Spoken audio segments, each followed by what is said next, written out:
Gennady Golovkin returns to the ring for the first time in under 2 years as he travels to Japan to face WBA World Middleweight Champion Ryota Murata.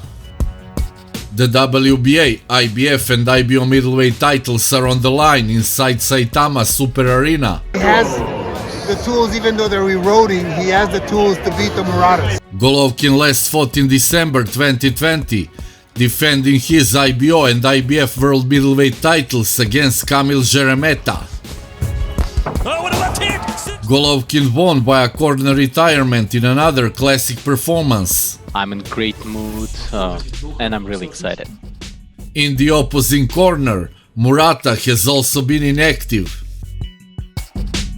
His last fight was in December 2019, beating Canada's Steven Butler with a 5th round TKO in Japan. Golovkin has agreed to face pound-for-pound king Canelo Alvarez in September if he comes through with a win here. I'm ready to Canelo, just bring him, just ask him, I'm ready, today I stay here. He is looking to avenge his loss in the second of their 2 fights back in 2018. Murata will be hoping to spoil the party, but at 36 years old and with over 2 years out of the ring, what are his chances of winning the fight?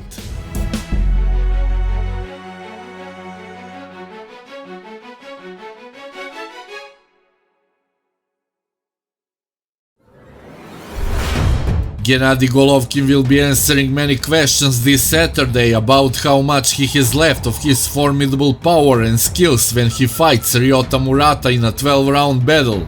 I'm still a fighter, I'm still hungry, I'm still eager. Does Golovkin have enough left to get past this final hurdle to get his long-awaited trilogy match with Canelo Alvarez finally? Still trained by Jonathan Banks, Golovkin looks in great shape for a fighter coming off a long 15-month layoff since his last fight against Kamil Jeremeta in December 2020. He always comes prepared.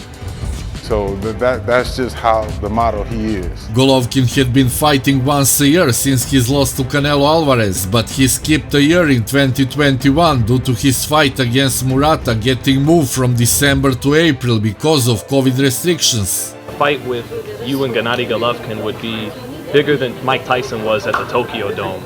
Suppose all goes well for IBF middleweight champion Golovkin.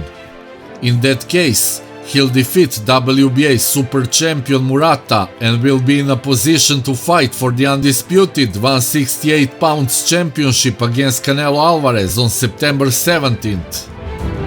That fight will be a golden parachute for Golovkin, a final massive payday to give him a soft landing into his retirement years.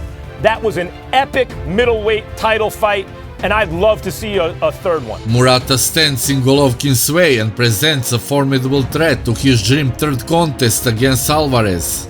He has not had a chance to face a fighter of my level. Age will come into the equation regardless of who is dishing out predictions for Golovkin vs Murata. At 40, Golovkin is no spring chicken, but Murata is not far behind him whatsoever.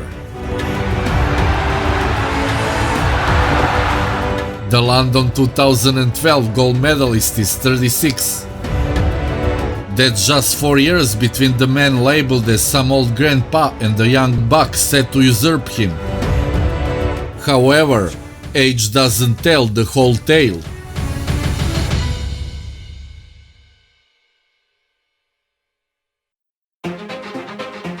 Murata is fought just 18 times as a professional to Golovkin's 43. Murata, a plodding fighter, is a superstar in Japan and an Olympic gold medalist, but has proven to be below the top level in the pros.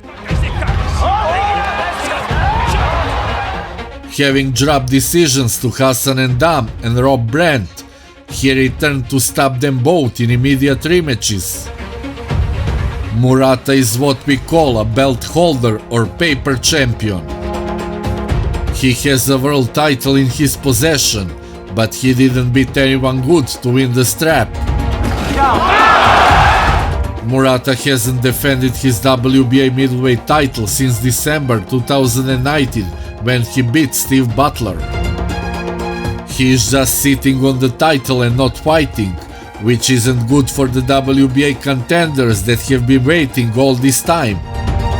Triple G and Murata have been inactive for a very long time, which will affect the appeal for this fight, adding to the fact that Golovkin is levels ahead of Murata.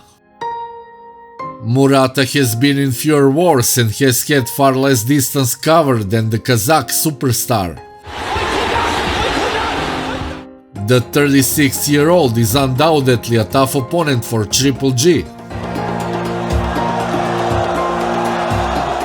He has a similar style to Golovkin because he is a pressure fighter who likes to come forward and hit hard, but he is stiff.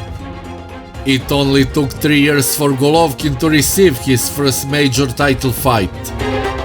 He was 18-0 when he faced Milton Nunes for the WBA interim middleweight title in Panama City. Triple G proved that he was the real deal with a first-round KO of Nunes, and he won the official title 4 months later with a third-round KO of Nilson Julio Tapia in Astana. He added the IBO middleweight belt with a first-round KO of LaJuan Simon, and he defended those 2 belts 8 straight times with knockouts in the 8th round or earlier. Golovkin tagged on the WBC title against Marco Antonio Rubio, and he fully unified the middleweight division against David Lemieux in October 2015. Disappointingly, boxing fans haven't seen the same seek and destroy drama show style of fighting from Golovkin since his questionable 12-round majority decision loss to Canelo Alvarez.